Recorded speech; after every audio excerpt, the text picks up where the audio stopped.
Hola, esta cápsula es sobre hemodinamia y función vascular. Como hemos esbozado en las clases anteriores, el corazón, en particular para nuestro curso de fisiología, vamos a hablar sobre la circulación mayor. Por lo tanto, desde el ventrículo izquierdo sale el gasto cardíaco, salen estos 5 litros por minuto que se distribuyen a través de la circulación mayor. La circulación mayor está constituida por un árbol de, podríamos decir, tuberías de vasos ramificados que están en serie o en paralelo y que además tienen características especiales porque no son rígidos, son elásticos, tienen una cierta distensibilidad y además tienen un diámetro que en general hasta la circulación capilar, ¿no es cierto?, es decreciente, y desde la circulación capilar de vuelta hacia el corazón, hacia el atrio derecho, es de diámetro creciente. En general, en un sujeto sano, en condiciones de reposo, las presiones, la presión hidrostática que uno encuentra en el aparato circulatorio se mantiene relativamente constante, es una de las variables homeostáticas, ¿no es cierto? Y la presión en la arteria aorta, lo que llamamos coloquialmente la presión arterial, oscila entre dos valores, uno máximo, que es la presión sistólica, y uno mínimo, que es lo que llamamos la presión diastólica. La presión sistólica es más o menos 120 milímetros de mercurio, mientras que la diastólica es 80. Desde la aorta hacia la periferia, la sangre es distribuida en los distintos tejidos según los requerimientos, como se describe en el diapositivo, ¿no es cierto?, y con un flujo que es variable y que es regulado por una parte a nivel local, esa es la regulación más importante, pero también tiene algún grado de regulación sistémico. La sangre vuelve al corazón y llega al atrio derecho con muy baja presión, alrededor de 2 a 6 milímetros de mercurio. Por lo tanto, en su transcurso desde la aorta hacia el atrio derecho uno ve que hay una caída de presión. E intuitivamente uno se imaginaría que este cambio de presión a medida que la sangre circula por el circuito mayor refleja una pérdida de energía. En realidad el corazón, podríamos decir, le imprime energía a la sangre para que circule, ¿no es cierto? Crea un gradiente energético que va desde el ventrículo izquierdo hacia el atrio derecho y que es de aproximadamente 100 milímetros de mercurio.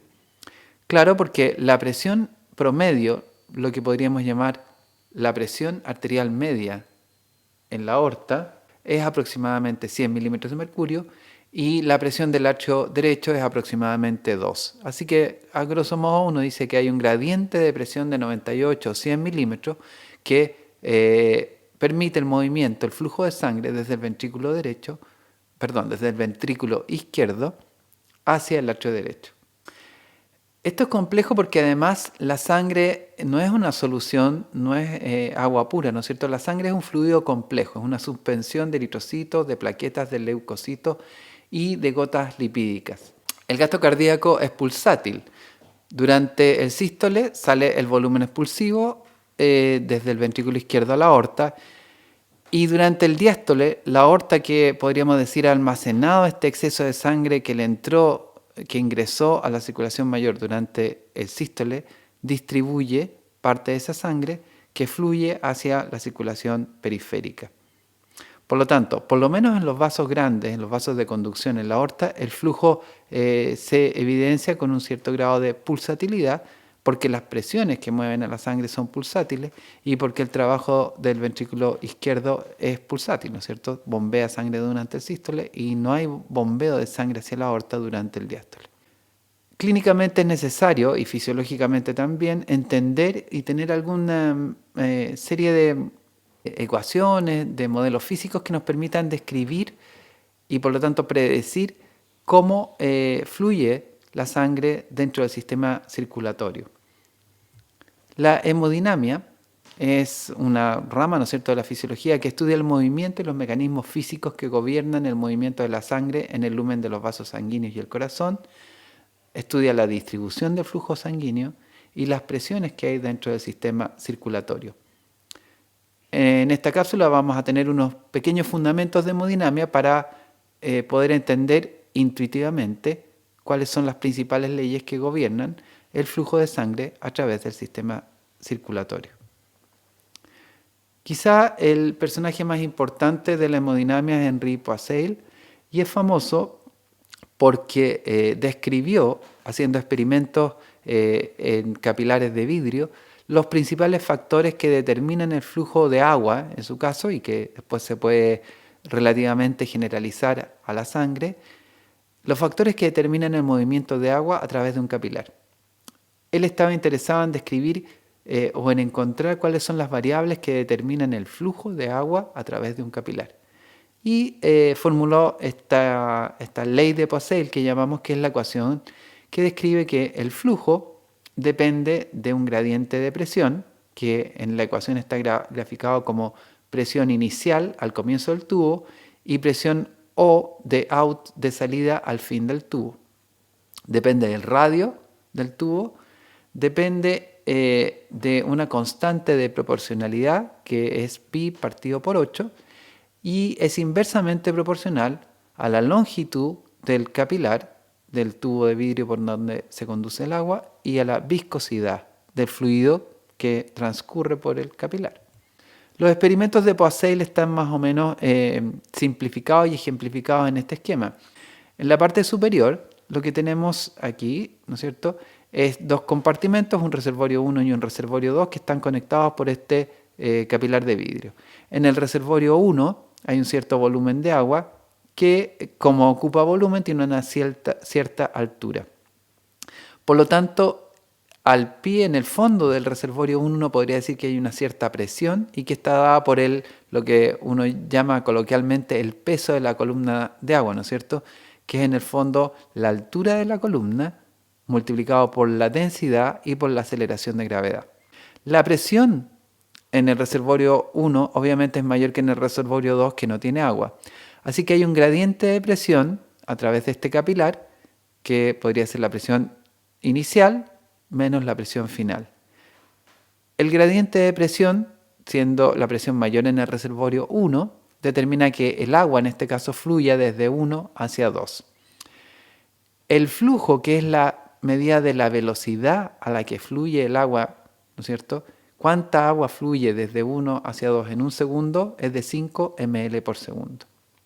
Si es que yo duplico la altura, el volumen de agua en el reservorio 1, el flujo de agua a través del capilar va a tener el doble velocidad, 10 ml por segundo. Entonces la primera conclusión de estos experimentos es que aumentos del gradiente de presión aumentan proporcionalmente el flujo a través del capilar. Si el gradiente de presión se duplica, el flujo a través del capilar se duplica. Un segundo experimento es ver qué pasa si remuevo el gradiente de presión o si lo disminuyo, ¿no es cierto?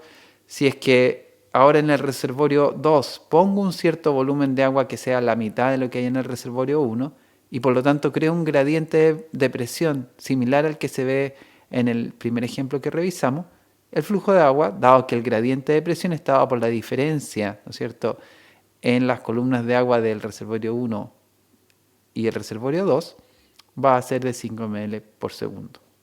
Y si yo pongo el mismo volumen de agua en ambos reservorios, o sea, hago que las presiones sean iguales en ambos lados y por lo tanto el gradiente de presión es igual a 0, el flujo también se transforma en 0. Entonces queda muy bien demostrado que para que exista flujo de un lugar, de un reservorio al otro, tiene que haber un gradiente de presión. Y el flujo ocurre en el sentido del gradiente de presión, es decir, desde donde la presión hidrostática, la altura de la columna, en este ejemplo, es mayor, hacia donde es menor. En el sistema cardiovascular podríamos decir donde la presión vascular, por ejemplo la presión arterial, es mayor, hacia las zonas donde la presión es menor. Otras cosas que estudió Poiseuille fueron los cambios de longitud del tubo. Y por ejemplo, lo que se ejemplifica en esta parte, en este panel superior del lado derecho, es qué pasa si yo aumento la longitud del tubo por la cual tiene que circular el agua. Si es que yo duplico la longitud, aquí la longitud la llamo longitud 1 y la hago el doble, 2 veces la longitud 1, lo que observo es que el flujo, que era 10 ml por segundo, se transforma en 5 ml por segundo. Es decir, aumentos de la longitud afectan inversamente el flujo de agua a través del capilar. Si se duplica la longitud, el flujo cae a la mitad. También podría modificar la viscosidad del líquido que circula por el capilar. Si aumento la viscosidad, si duplico la viscosidad aquí está escrita con esta letra nu, el flujo que era de 10 ml por segundo cae a 5 ml por segundo. Así que la viscosidad está relacionada inversamente con el flujo a través del capilar. Y finalmente estudió el radio. El radio es importante porque cuantitativamente es el factor que más influye en el flujo, en la velocidad a la que se mueve el agua a través del capilar. Y en nuestro ejemplo, si duplicamos el radio, fíjense el radio aquí lo llamó 1 y en el ejemplo pasó a ser 2 veces el radio 1, el flujo pasa de 10 a, sorprendentemente, 160 ml por segundo. Es decir, pequeñas variaciones en el radio tienen grandes efectos en el flujo. De hecho, matemáticamente, cambios en el radio a la cuarta potencia aumentan o modifican el flujo.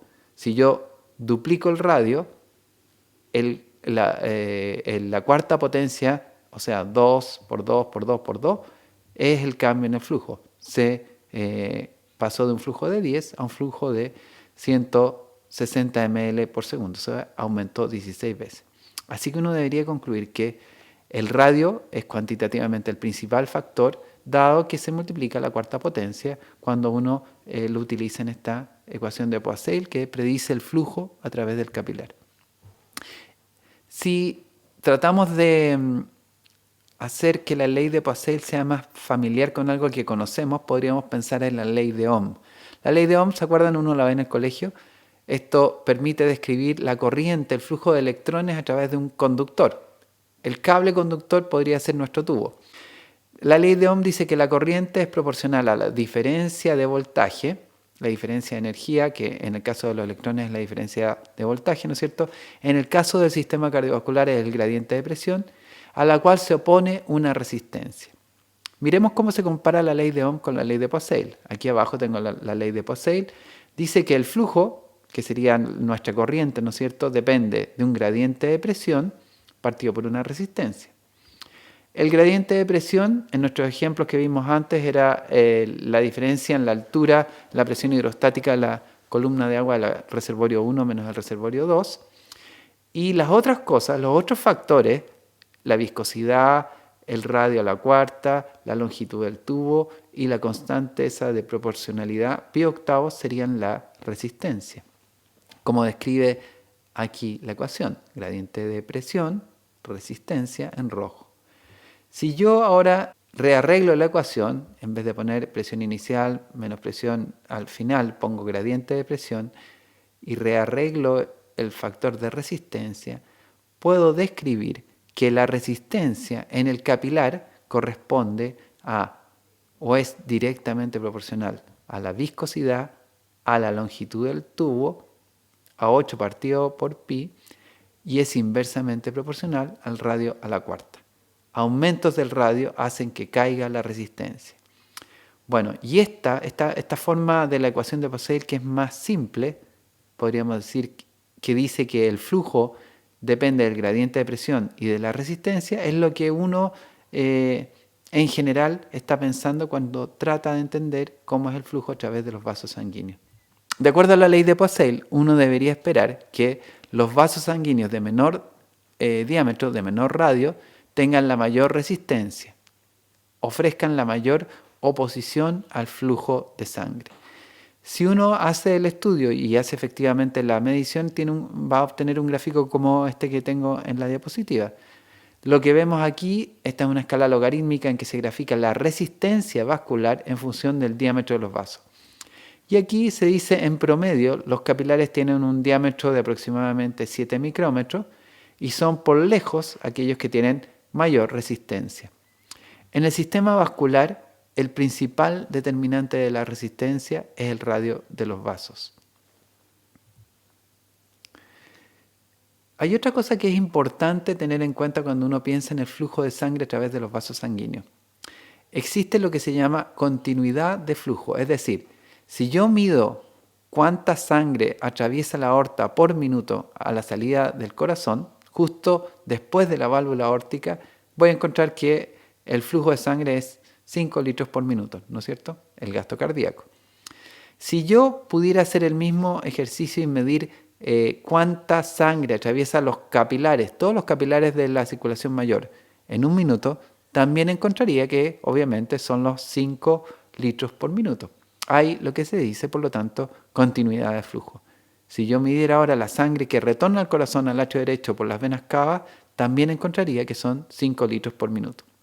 Ahora, es fácil imaginarse que el lecho por el cual transcurre esa sangre va variando porque como el sistema cardiovascular se va ramificando, el área de sección transversal que debería ser la suma, ¿no es cierto?, de todas las capilares, por ejemplo, a una cierta altura del aparato cardiovascular, es distinta al área que tiene, por ejemplo, la sección transversal de la aorta. Y usted dirá, ¿y eso por qué es importante?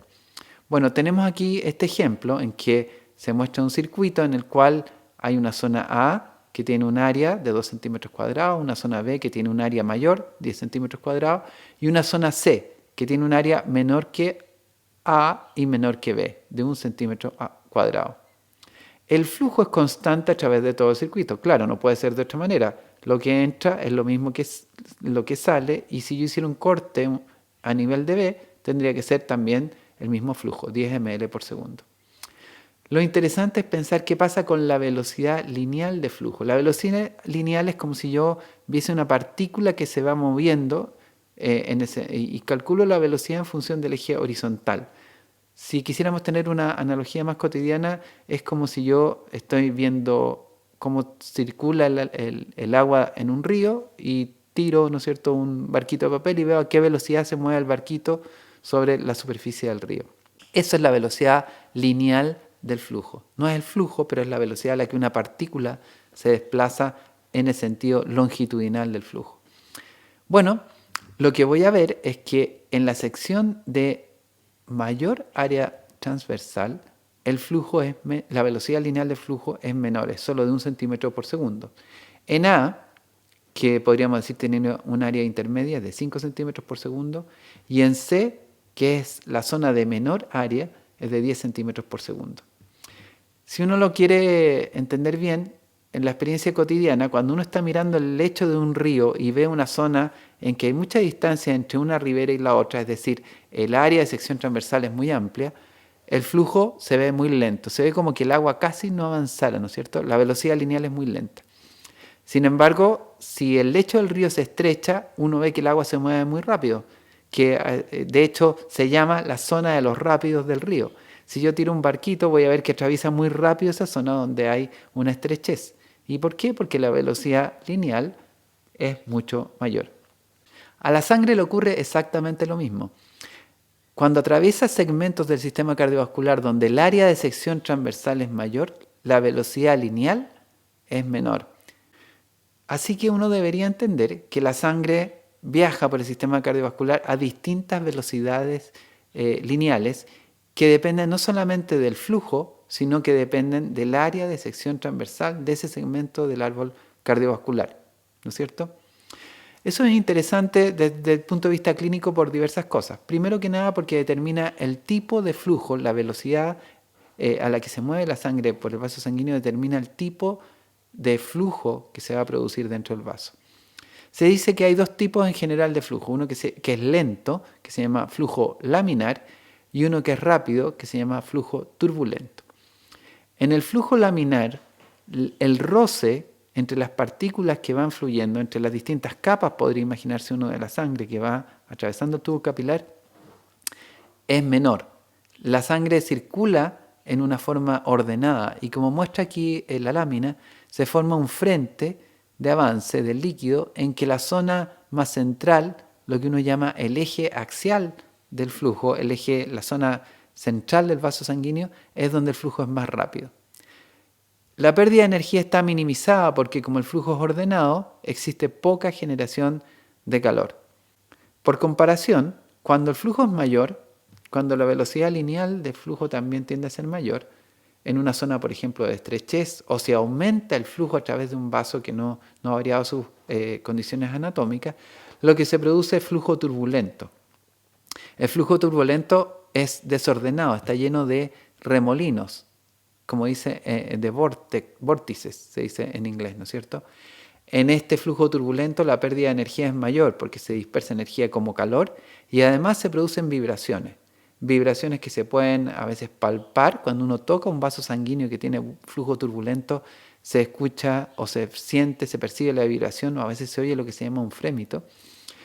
Y también, por ejemplo, en el corazón, cuando se produce flujo turbulento, uno va a escuchar una vibración que es lo que se conoce clínicamente como el soplo cardíaco.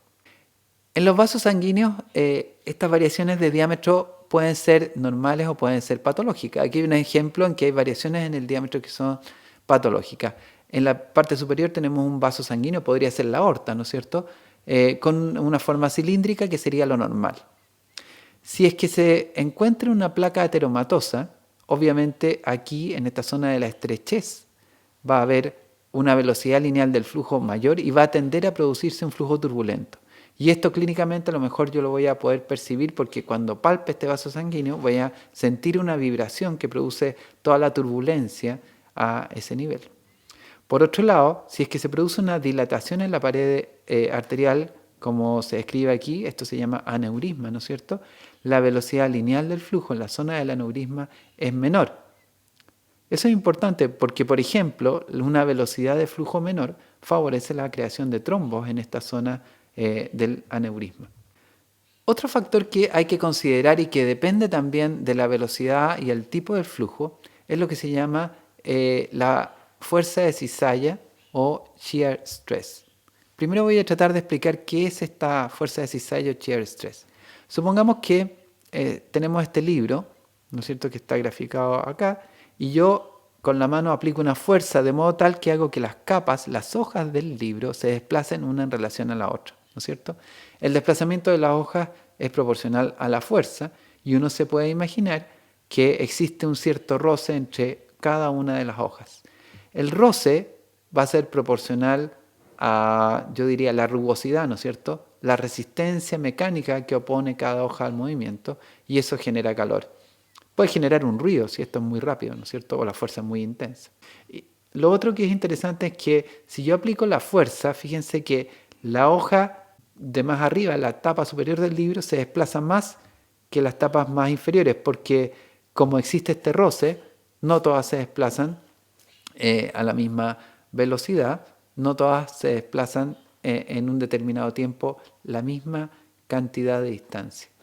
Por lo tanto, si yo analizo, voy a ver que por efecto de esta composición en capas del libro, se produce un movimiento diferencial.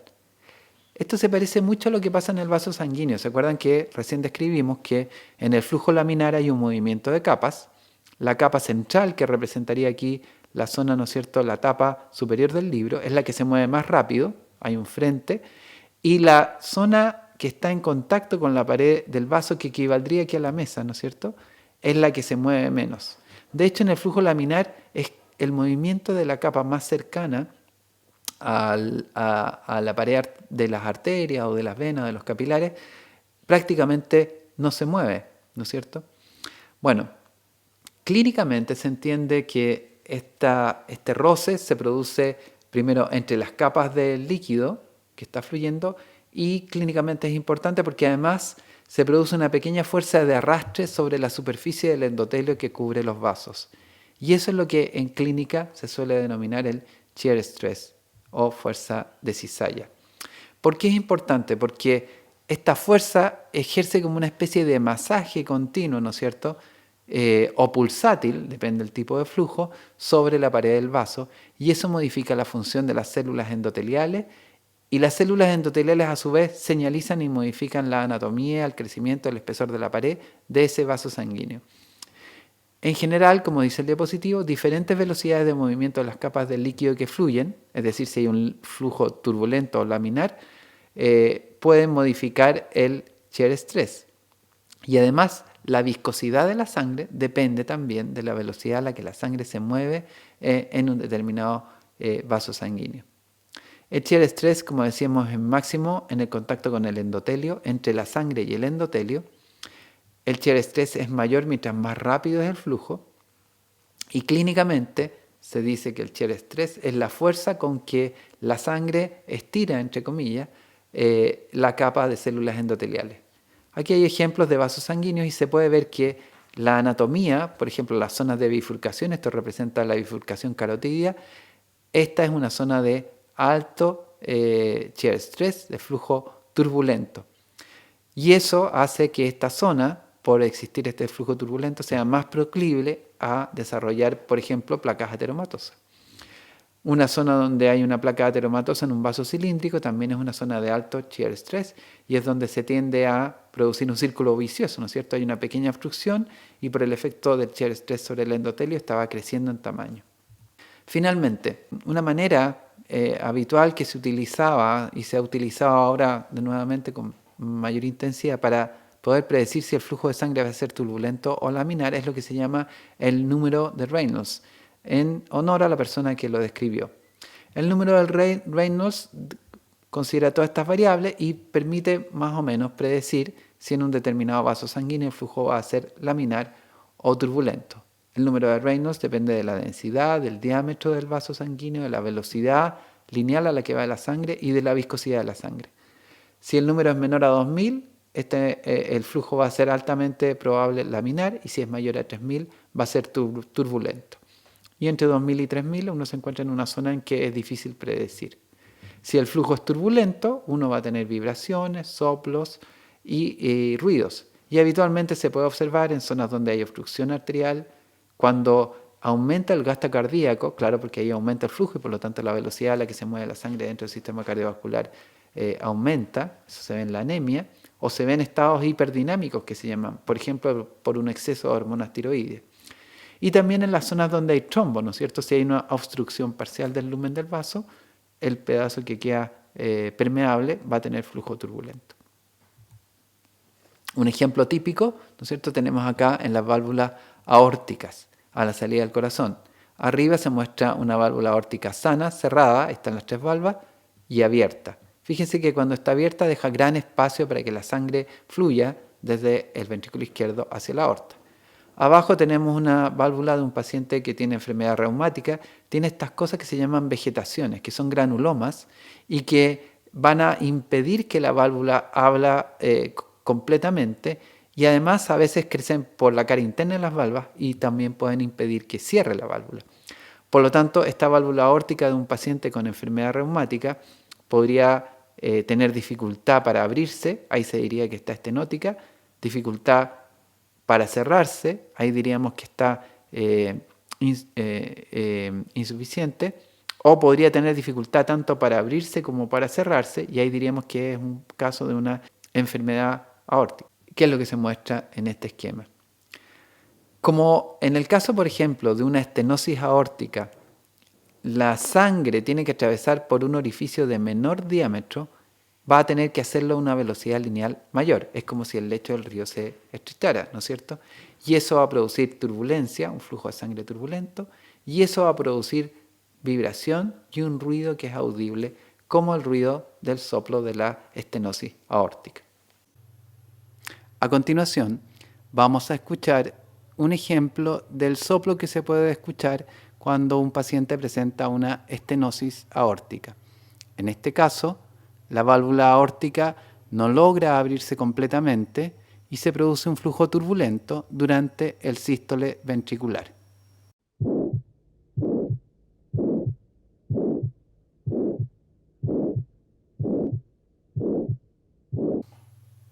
Ahora vamos a escuchar un ejemplo del soplo que se puede oír en una insuficiencia aórtica. En este caso, la válvula aórtica no logra cerrar completamente durante el diástole ventricular y se produce un reflujo de sangre desde la aorta hacia el ventrículo. La sangre fluye a alta velocidad, produce turbulencia y la vibración que se oye como el soplo.